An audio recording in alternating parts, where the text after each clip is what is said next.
Hey, it's Marco here from Fair Realty with your April 2023 real estate market update for Victoria, BC. We had 637 sales. This was down from last year, 824, substantially down from 2021 when we had over 1,100 sales. But if we go back 10 years, 2013, 2012, we're above those levels. So sales, while they're slow compared to the last few years, by no means are they absolutely catastrophic. Active inventory. So we're at 2,043 active listings. This is up from last year. Keep in mind, last year was a record low. However, if we go back 10 years, let's go back to 2013, we had 4,585 active listings. So back then we had more than double the inventory we have right now. This isn't even accounting for population growth and for the fact that Victoria is a lot bigger than it was 10 years ago. So all in all, active inventory is very, very low. Why is active inventory so low given that the sales are suppressed compared to the last few years? New listings, we had 1,036 new listings. So this was down from the year before. This was substantially down from 2021 when we had over 1,500 new listings. This year was a 20-year low in terms of new listings coming to market. The last time we had less new listings come to market in April was 2003. I was still in high school here in Victoria, high school in Victoria. We had 937 new listings that year. I've talked about all the different theories as to why so few sellers are listing their properties. And keep in mind, this 20-year low is the absolute numbers. It's not even adjusted for population growth and for the fact that Victoria is way bigger than it was 20 years ago. We should have way more new listings if we were looking at some historical averages adjusted for the population of the city.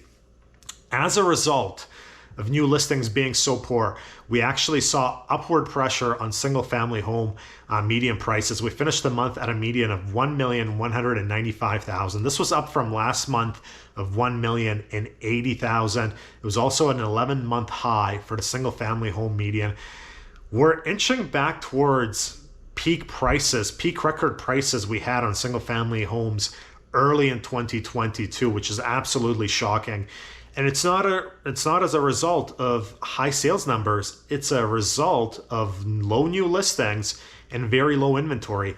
And the fact that the median jumped over $100,000 in April does not surprise me, because on the ground in April, I saw a lot of single family home properties going multiple offers, 5 offers, 7 offers, 8 offers.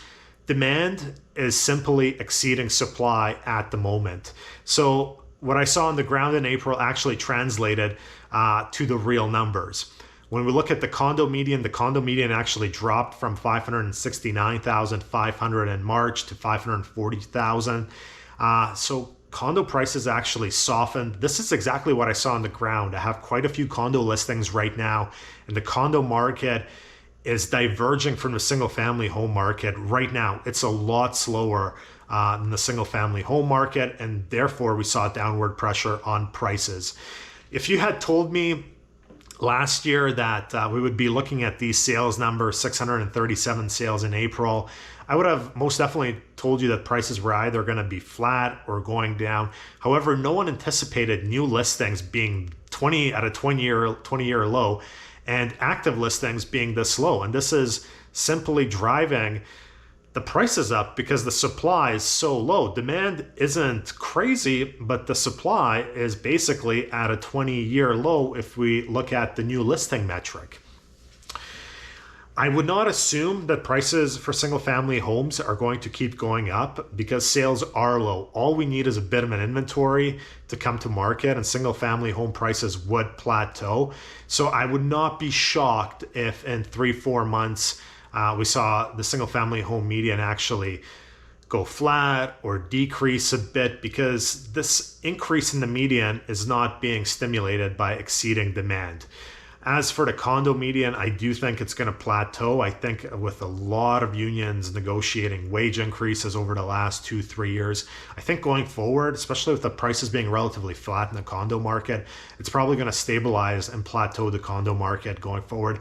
And there also isn't a huge amount of supply in the condo market as well. It's just at the moment there's a bit less demand.